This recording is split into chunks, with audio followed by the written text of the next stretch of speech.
A 4-second clip on TikTok Live just sent shockwaves through the NFL, and it might have shattered Cleveland's locker room chemistry before training camp even started.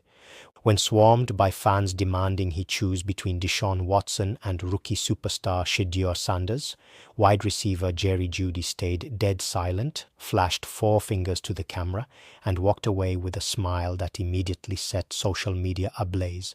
Within hours, Sanders loyalists declared open war on Jeudy for allegedly betraying his new quarterback, triggering a media frenzy over an already fractured receiver room.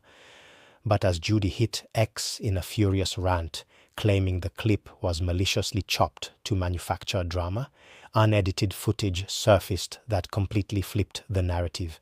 Was this an accidental slip of loyalty that exposed a real quarterback battle, or was Jeudy the victim of a calculated sports talk hit piece? In this video, we break down the unedited live stream frame by frame, the tense media day confrontations, and the terrifying reality of playing in Cleveland's instant replay pressure cooker. It was supposed to be an unassuming, low-key afternoon off for Jerry Jeudy. No formal podiums, no PR handlers monitoring every word, and no microphoned reporters leaning over a press tape. Just a 27-year-old veteran receiver sitting in his living room, streaming directly to his fans on TikTok Live to answer mundane questions about his workout routine, his favorite shoes, and his off-season schedule. But when you wear a Cleveland Browns helmet in 2026, there is no such thing as a low-stakes interaction. The comment section quickly morphed into a rapid-fire scroll of sports debate, completely hijacking the laid-back atmosphere of the stream. Hundreds of comments flooded the chat with the exact same burning question that had been dominating national sports talk radio all summer. Who do you want under center? Is it Deshaun Watson, the highly paid veteran returning from a grueling Achilles rehabilitation? Or is it Shedeur, the charismatic second-year quarterback whose every move draws a stadium-sized audience? For several minutes, Jeudy simply ignored the tidal wave of QB-related spam, reading past the blue and orange fire emojis and refusing to engage. But internet chat rooms rarely give up easily, and as the spam intensified, the tension on the stream became palpable. Then came the moment that shattered NFL social media. A viewer pinned a direct question asking who Jeudy backed for QB1. Jeudy looked straight into the lens. He didn't speak a single word or utter a player's name. Instead, he maintained a coy, unreadable smile, held up 4 fingers right in front of the camera lens, held the posture for a brutal 4-second pause, and abruptly walked off screen. To the casual observer tuning in real time, the gesture seemed entirely unambiguous. Deshaun Watson wears number 4. In the binary, hyper-reactive world of modern football commentary, holding up 4 fingers in response to a quarterback question is the equivalent of taking a Sharpie to the depth chart. Within minutes, the stream was ended, but the clip had already been ripped, downloaded, and saved to dozens of phone screens across the country. What happened next was a masterclass in modern digital outrage manufacturing.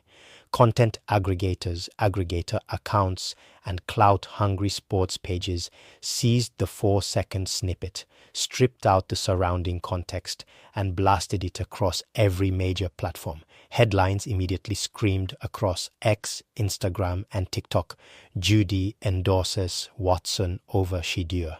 The narrative took off like wildfire before the Browns' front office could even process what had aired. The clip was looped millions of times in a matter of hours, amplified by sports commentators hungry for pre-training camp drama. The simple gesture of holding up 4 fingers was instantly transformed into an explicit public vote of no confidence against Shedeur, setting off an explosive spark right at the doorstep of Cleveland's facility. Within hours of the clip hitting the algorithm, the comment section of every social media account owned by Jerry Jeudy turned into a battleground.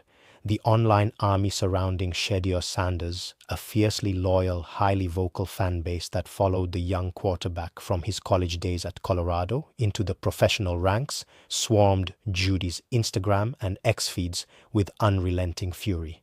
To Sanders' supporters, Jeudy's silent forefinger gesture was not an innocent moment of off-season banter, it was an act of open betrayal. Labels like traitor, locker room poison, and saboteur flooded his mentions, accusing the veteran receiver of publicly undermining a young quarterback who was fighting for his spot as Cleveland's long-term franchise leader.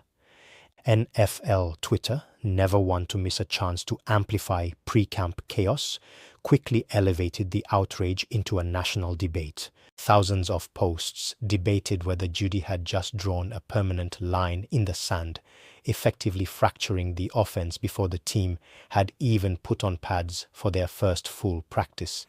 This immediate radioactive backlash highlighted just how sensitive and explosive a high-stakes quarterback competition can be inside an NFL building. In the modern league, a wide receiver's public preference is never just an opinion. It is a tactical signal. Quarterbacks rely on absolute trust from their targets, especially a developing passer like Sanders, who needs every repetition and every vote of confidence to establish his leadership in the huddle. When a top wide receiver appears to publicly endorse the veteran Deshaun Watson over the young upstart, it creates an immediate power imbalance. Chemistry in the passing game is built on split-second timing and mutual confidence, and if a receiver is perceived as harboring doubts about who should be throwing him the ball, those doubts can manifest as body language issues, route running hesitation, and broken plays on the field.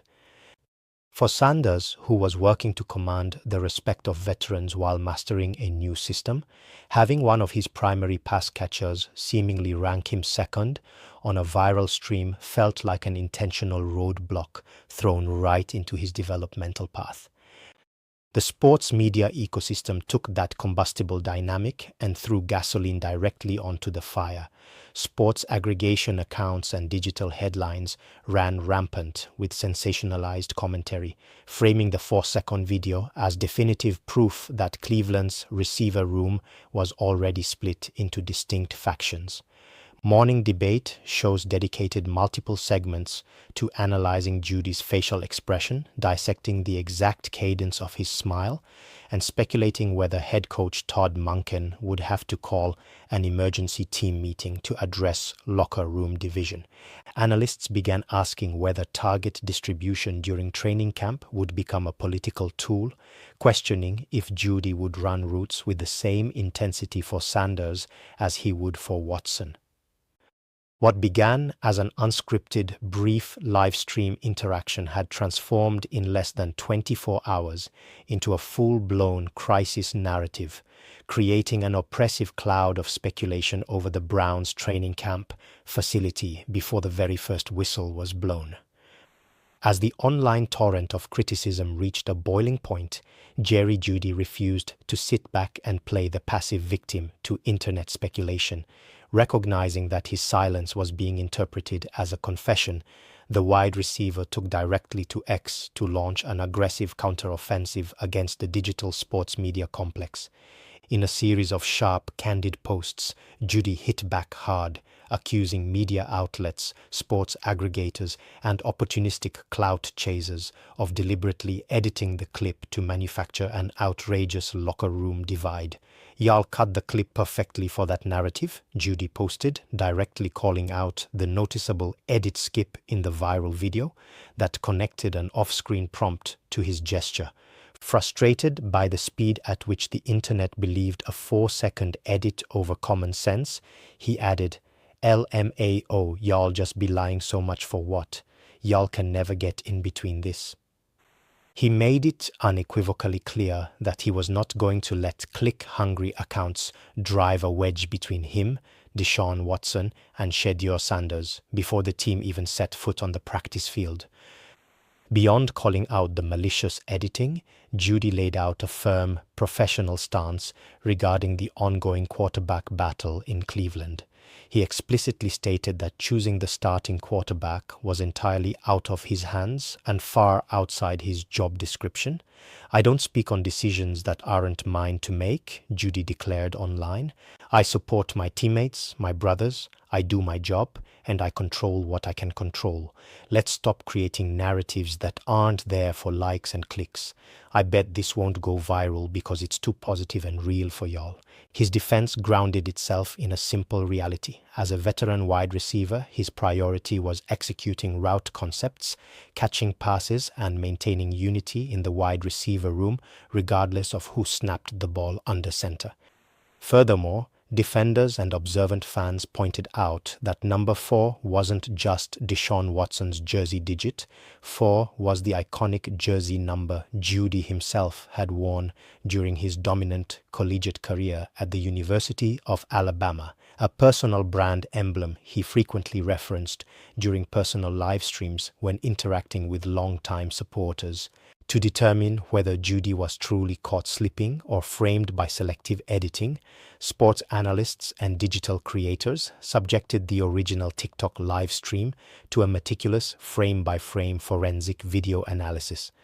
When examining the full, unedited archival footage, the illusion created by the viral clip completely dissolved.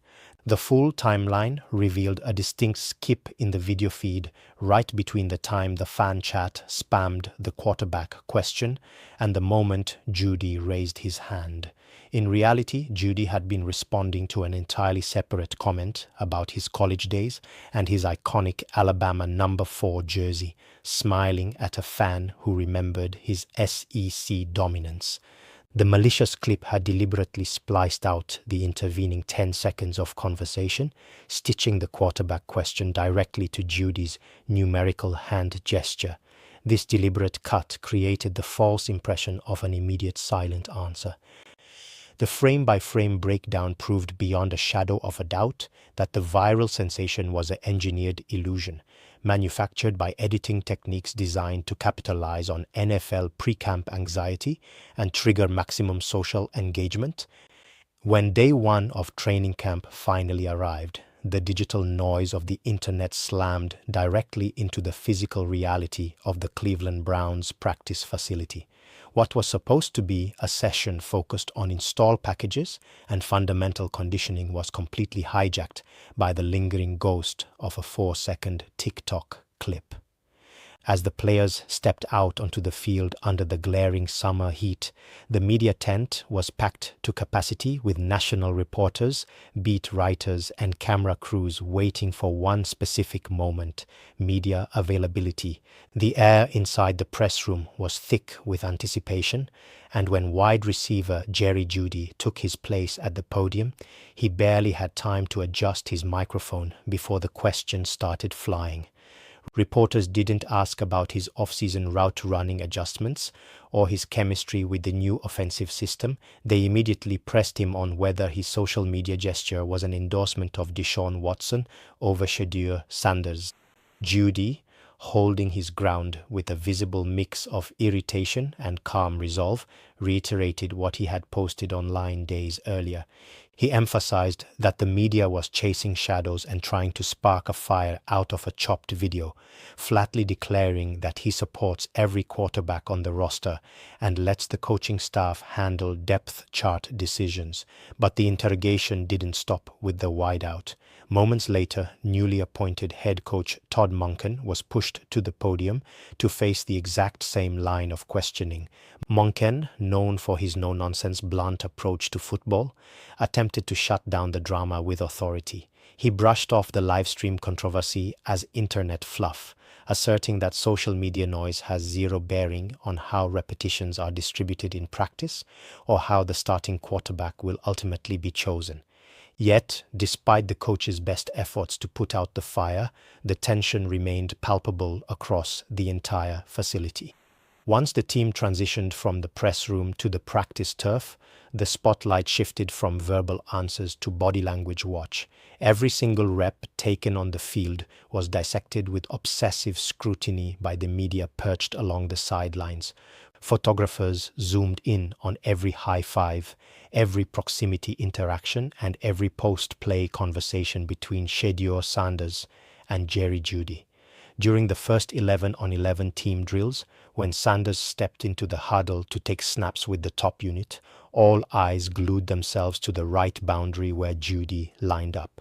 When Sanders delivered a quick slant to Jeudy on his third throw of the morning, the reaction from the media deck was almost comical in its intensity.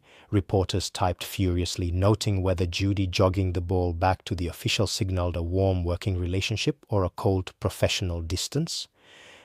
A slightly underthrown deep ball later in the session led to instant online speculation about whether Jeudy's route effort was affected by the lingering narrative. This environment exposed the brutal pressure cooker that modern NFL players are forced to navigate every single day. In an era dominated by instantaneous digital feedback, micro-aggregators, and parasocial fan engagement, athletes are forced to walk on extreme eggshells, particularly around young, high-profile superstar-adjacent quarterbacks like Shedeur Sanders. A split-second glance, a skipped high five, or an ambiguous hand gesture on a personal live stream can instantly trigger a multi-day news cycle that threatens to derail team chemistry. For Jeudy and Sanders, every single drill on the field was no longer just about football execution. It was a public performance where even a slight posture adjustment was analyzed for signs of hidden division. Training camp had barely started, but the psychological strain of playing under a constant digital microscope was already setting the tone for Cleveland's season. In the days that followed, Jeudy and Shedeur Sanders took active steps behind closed doors and on the practice field to perform deliberate damage control. Following an intense post-practice session where the two were spotted sharing a long animated conversation away from the rest of the roster, both players spoke warmly of one another to the media. Jeudy publicly praised Sanders' professional poise and arm strength, while Sanders laughed off the viral incident in his own press conference, telling reporters with a cool confidence that he never doubted his wide receiver's commitment for a single second. They ran extra routes after official drills ended, deliberately staying late on the field as cameras recorded them slapping pads, dabbing each other up, and fine-tuning their deep ball tracking. On the surface, the crisis had been diffused, the fire put out by classic professional public relations and genuine player communication.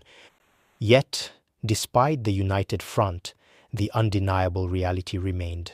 The narrative seed had already been deeply planted in the soil of the 2026 NFL season. In the hyper-connected, content-obsessed era of modern sports media, a story rarely dies just because the subjects involved declare it solved. The four-finger saga established an irreversible, hypersensitive backdrop for Cleveland's entire campaign.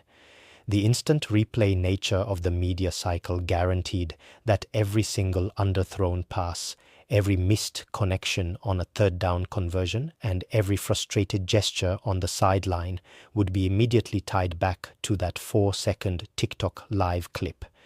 If Sanders missed Jeudy on a fly route during a preseason matchup, commentators wouldn't just analyze the coverage or the wind.